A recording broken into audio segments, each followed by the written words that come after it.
So let's start the transpiration, जिसका हम लोगों ने प्रीवियस वीडियो में थोड़ा सा रिकैप लिया था। मैं वो समझा दूँ।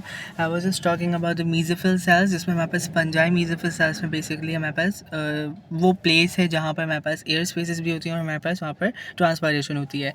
यूजुअली वहाँ पर स्टोमा जो होता है यानी कि स्टोमेटा, वहाँ पर हमारे पास ट्रांसपायरेशन होती है। Now first of all understand कि हम प्रीवियस वीडियो में हमने डिस्कस किया था, we were discussing the transport in xylem vessels. ठीक है, जाइलम वेसल में किस तरह से ट्रांसपोर्टेशन होती है। We were also discussing the transport of gases, कि वो किस तरह से होती है, and that's very important thing. Now in this video first of all do not confuse the process names. ठीक है, इनके प्रोसेस के नेम को कंफ्यूज नहीं करना। What I am trying to say, देखो आपको इस लीफ के स्ट्रक्चर में palisade mesophyll cells and spongy mesophyll cells के बारे में पता है, और वैस्कुलर बंडल भी गिवन है in which we are having the phloem and xylem. और यूजुअली यहाँ पर एरोज जाइलम से शो है, why because the water is transport over here. अब देखो स्पंजाई मेसोफिल सेल्स में तुम्हारे पास कितना ज़्यादा गैप है। That gap is the air spaces, the intracellular, inside the cell, intracellular का मतलब है inside the cell air spaces. Palisade mesophyll cells बिल्कुल aligned है, they are not having any space, लेकिन spongy mesophyll cells में होता है। And we are also having two guard cells in the one stroma, stoma। देखो मैं बार बार stroma कह रहा हूँ, that's my fault, it is STOMA या STOMATA, स्टोमा। ठीक है, या स्टोमेटा। स्टोमेटा कहते थे, ज़्यादा ईजी रहेगा because we are also having stroma in the plant cell. ठीक है, अब ये समझो सबसे पहले कि हमारे पास जब जाइलम वेसल से पानी जो है वो जा रहा है पैलिसेड मेसोफिल सेल्स में। ठीक है, क्योंकि वहाँ पर भी पानी की रिक्वायरमेंट है। इसी तरीके से स्पंजाई मेसोफिल सेल्स में जा रहा है, जा दोनों में रहा है, पर स्पंजाई मेसोफिल सेल्स में ना सिर्फ स्पंजाई मेसोफिल सेल्स पानी ले रहा है, बल्कि वो कहीं ना कहीं पानी जो है वो आपका एयर स्पेसिस में जा रहा है, और वहाँ से फिर पानी रेड एरोज जो आपको शो कर रहे हैं वो बाहर भेज रहा है। This is one leaf.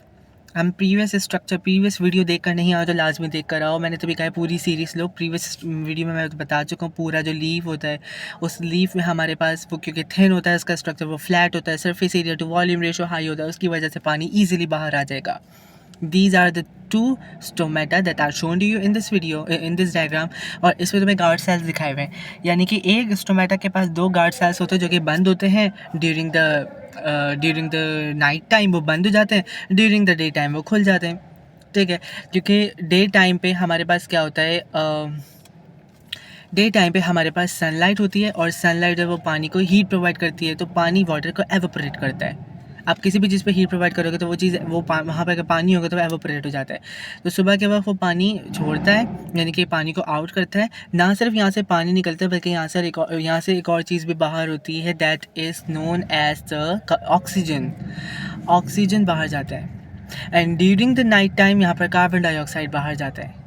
अब वो कैसे जाता है इतनी डिटेल नहीं है, इतनी डिटेल से आपसे नहीं पूछा जाएगा about this, but yup in E2 इसकी बहुत डिटेल रिक्वायरमेंट है। एएस में इतनी नहीं है, तो मैं एएस में इतनी रिक्वायरमेंट रखता हूँ कि भाई आपको जो है वो गार्ड सेल्स हैं, तो वो सुबह के टाइम खुल जाते हैं, पानी बाहर जाता है, यानी कि ट्रांसपायर होता है। Transpire basically means the evapotranspiration of water. अब देखो इससे थोड़ा सा कंपेयर करो, हमारे पास जो वाटर की मैंने आपको बताया था वाटर पोटेंशियल। ना in this type of question जो आपसे पूछे जाएंगे फ्रॉम ट्रांसपोर्ट इन प्लांट्स, उसमें आपको वाटर पोटेंशियल का लफ्ज़ यूज़ करना थोड़ा सा इंपॉर्टेंट है। मार्क्स स्कीम से चेक करो तो वहाँ पर ये वर्ड यूजुअली यूज़ हुआ है, बोल्ड में यूज़ हुआ है, नहीं एग्जामिनर कहता है अगर तुमने कंसंट्रेशन ग्रेडियंट या कुछ भी लिखा तो मार्क्स ही मिलेंगे। Water potential is must. देखो कि हमारे पास यहाँ पर सबसे ज़्यादा वाटर पोटेंशियल कहाँ है, कहाँ पे कंपेयर करो तो पता चल जाएगा कि हमारे पास ट्रांसपायरेशन हो कहाँ से रही है। मैंने आपको बताया था कि जाइलम वेसल में हमारे पास पानी ज़्यादा है when compare to the air spaces. फिर एयर स्पेसिस में पानी एवोपरेट होकर आ गया, वाटर वेपर्स जमा हो गए। जब वाटर वेपर्स वहाँ पर जमा हो जाएंगे तो वहाँ पर वाटर की कंसनट्रेशन इंक्रीज हो गई। In other words water potential increase हो गया।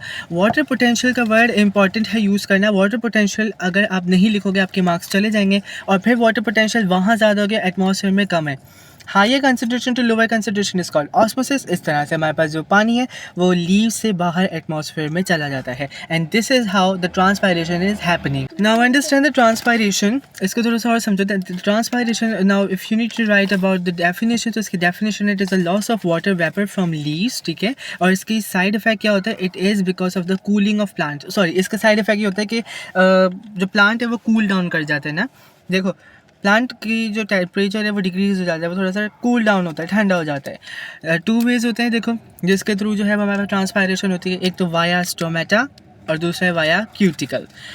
स्टोमेटा मैंने आपको बताया है, it is the very very very tiny openings जो हमारे पास लीव के नीचे वाले स्ट्रक्चर पे, and these are the tiny openings of the leaf, ठीक है, इन द प्लांट। वहाँ से हमारे पास जो है वो वाटर आउट जाता है by the diffusion, like osmosis. मतलब in other word, what is osmosis? It is the diffusion of water from higher concentration to lower concentration.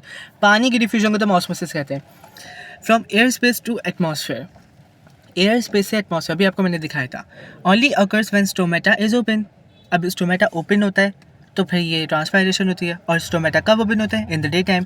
For gas exchange, gas exchange हो रही होती है। मैंने अभी आपको बताया कि ना सिर्फ पानी एवापोरेट होता है बल्कि गैस एक्सचेंज होती है। कैसे? Entry of carbon dioxide for photosynthesis and exit of oxygen. हमारे पास यहाँ पे कार्बन डाइऑक्साइड क्यों एंटर हो रही है? मैंने आपको बताया था फोटोसिंथेसिस इज अ प्रोसेस जिसमें आपने पानी दिया पौधे को, तो वो पानी और कार्बन डाइऑक्साइड को मिलाकर क्या बनाता है? Glucose and oxygen. ऑक्सीजन यहाँ से बाहर जा रहा है और जो ग्लूकोज है या सक्रोज है या अमीनो एसिड्स हैं, ये सारे ऑर्गेनिक मटेरियल्स कहाँ पे जा रहे हैं? मैंने आपको प्रीवियस वीडियो में बताया था कहाँ पे जा रहे हैं। It is translocated. ट्रांसलोकेटेड का मतलब है ट्रांसपोर्टेशन इन फ्लोएम वेसल्स। फ्लोएम वेसल्स में हमारे पास जो ट्रांसपोर्टेशन होती है सक्रोज की, उसे हम कहते हैं ट्रांसलोकेशन। और दूसरा है वाया क्यूटिकल। क्यूटिकल अगर समझ नहीं आ रहा है तो डायग्राम देख लो साइड में, ये क्यूटिकल आपको गिवन है। It is the outer layer, ठीक है, और यहाँ से भी वाटर एवापोरेट होता है। Loss of water vapour through cuticle on leaf surface. Leaf की जो सरफेस होती है वहाँ से वाटर वेपर एवापोरेट हो जाता है, यानी कि लॉस हो जाता है water. Very small amount of water loss, यानी कि क्यूटिकल में सबसे कम अमाउंट ऑफ वाटर जो है वो लूज़ होता है, यानी कि एवापोरेट होता है। यानी कि यहाँ पे सबसे कम अमाउंट होता है। मैक्सिमम अमाउंट ऑफ वाटर जहाँ से एवापोरेट हो रहा होता है वो होता है stomata. And in the last discussing the very important thing that is written over outside that always explain in terms of water potential. मैं अभी बताया था आपको कि वाटर पोटेंशियल का तो वर्ड आपको यूज़ करना है, ठीक है। मैं भी मार्क्स स्कीम को गो थ्रू किया तो मैंने देखा कि यार वहाँ पे तो वाटर पोटेंशियल का वर्ड ज़्यादा यूज़ है। हम इसमें जो है वो इस चैप्टर में ऑलरेडी सिम्प्लास्टिक और उसी के साथ एपोप्लास्टिक पाथवे को डिस्कस कर चुके हैं। जैसे हमने कैस्पेरियन स्ट्रिप को भी डिस्कस किया था इन द एपोप्लास्टिक पाथवे, और हमने इसके साथ mechanism for movement of water in xylem vessels को भी डिस्कस किया थोड़ा सा। ट्रांसपायरेशन पुल, यानी कि हमारे पास ट्रांसपायरेशन पुल क्या था, हमने डिस्कस किया था कि नीचे से पानी ऊपर जा रहा है और कैसे जा रहा है, वाटर पोटेंशियल को अपने अकाउंट में रखकर हमने डिस्कस किया। Cohesion and adhesion of water and root pressure तो डिस्कस कर चुके हैं। अच्छा, कोहेजन एंड एडिशन, वो देखो आपने चैप्टर 2 में अपने पढ़ा था बायोलॉजिकल मॉलिक्यूल्स में।